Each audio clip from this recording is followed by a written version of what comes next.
Welcome back to HQ Spotlight. Week 1 of the NFL season is upon us. CBS NFL analyst Kyle Long is back with us, along with Pete Prisco, for some playoff predictions.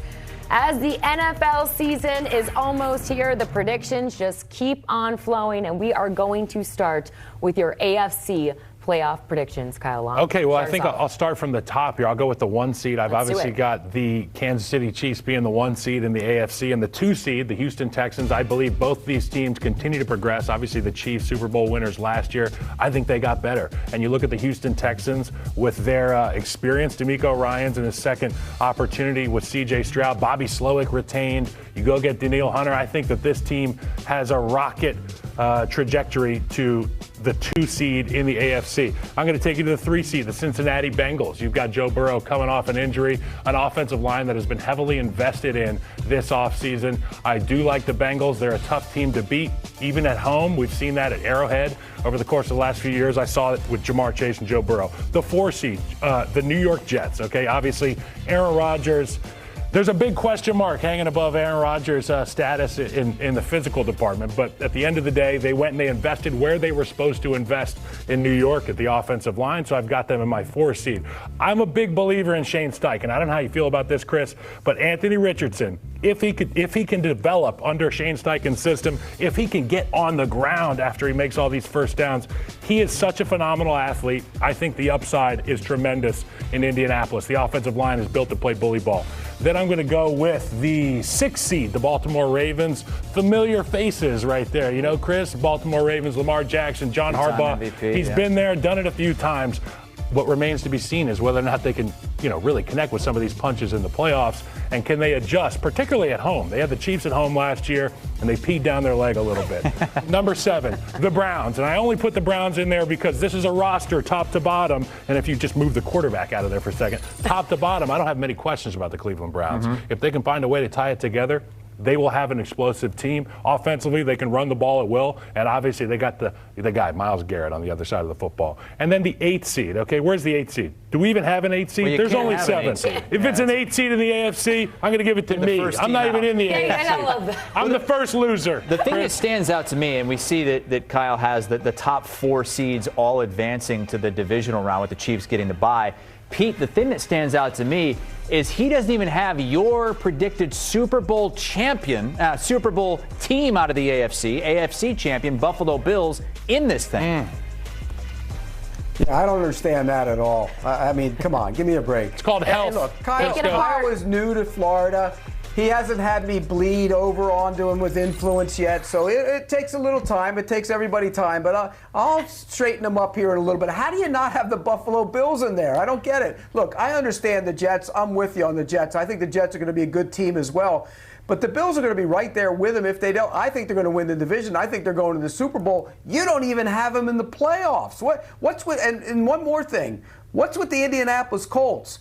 All we ever hear is how great they do, and Chris Ballard does a wonderful job. You know how many times they've won a division since he's been the general manager? Not once.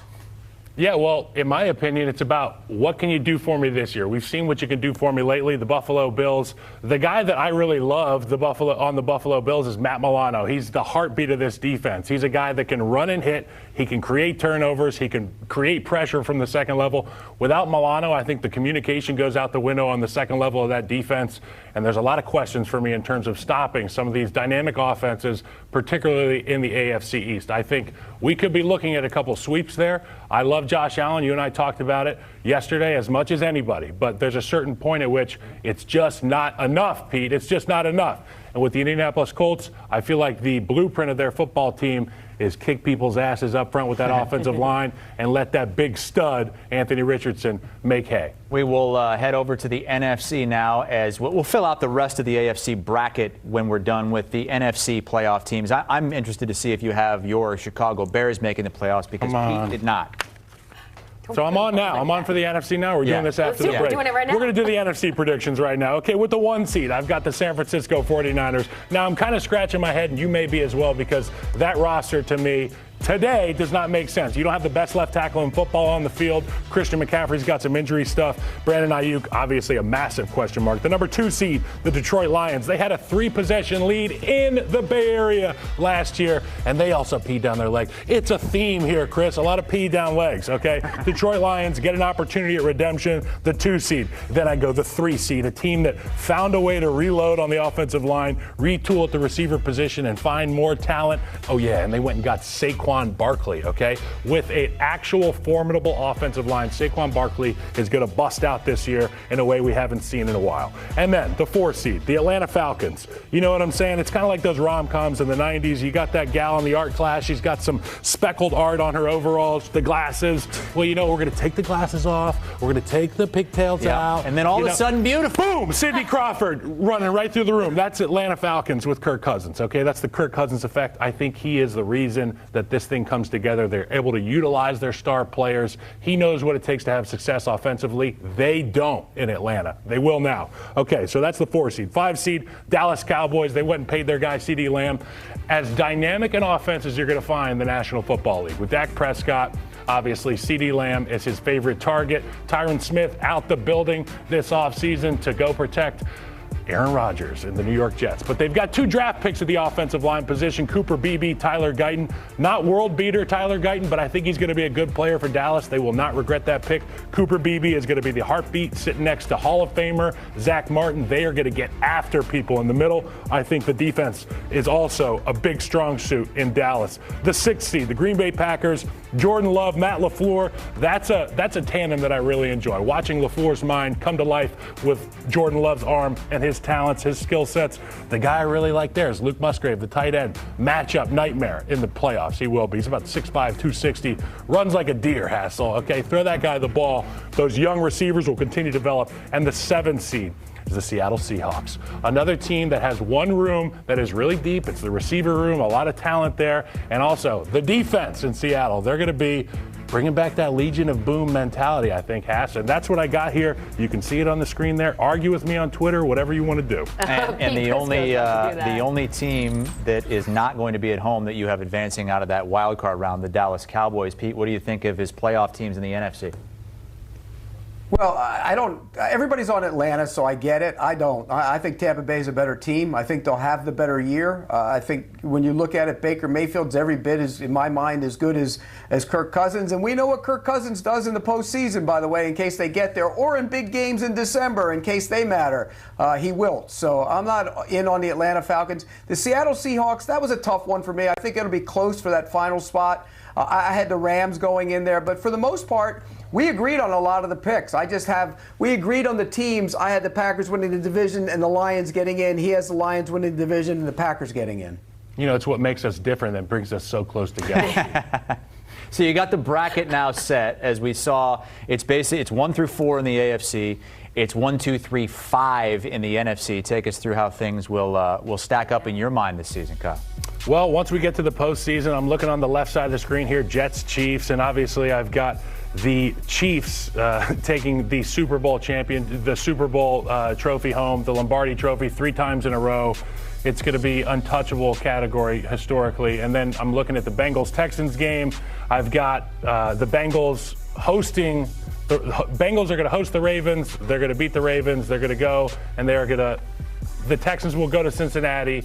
And from there, what do I have here? Gosh, I can't even read this. I'm so sorry. You told us beforehand this was the first time you've ever picked. We walked this for about an hour. So, yeah, I've got 2 sheets I'm drawing for here. I've got the 49ers on the other side. So, obviously, Super Bowl, Chiefs-49ers rematch. I could also see Chiefs-Lions rematch or Chiefs-Lions Super Bowl. But do you have the Chiefs winning the Super Bowl? Oh, yeah, I've got the Chiefs winning the Super Bowl for sure. Baby. I'll be there with my voodoo outfit on. Dude. Really? You already set, booked? I'm going to be ready to rock in New Orleans. Pete, tear it apart, man. Well, look, you pick the Chiefs. It's easy to pick the Chiefs. I wanted to pick the Chiefs. I just don't think they're going to do it. I think it's too hard to three-peat. I think it's too hard to three-peat. I really do. And they're the best team on paper right now, and they probably will go into the playoffs with the best record. I just think it's so hard to repeat when everybody's going after you. I had them losing in the divisional round.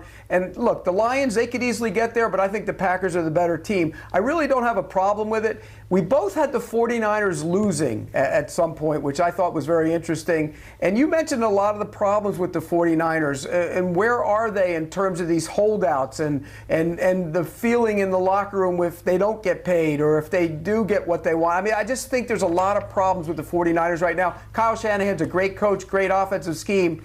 But I do think that at some point they're going to have some issues because of everything that's been going on. I'll give you the last word, Kyle Long. Pete, thanks for making fun of me. I look forward to doing the pod with you next week. And at the end of the day, it's gonna be the Chiefs. There's nothing easy about it, but it's Andy Reid, it's Patrick Mahomes, it's all the legends from Kansas City, and that's why I think they're gonna three-peat. I know that they are knocking at the door of history right now. Nothing easy about it after winning 2. They make it look easy. They do. But Fair. It's really not. Fair.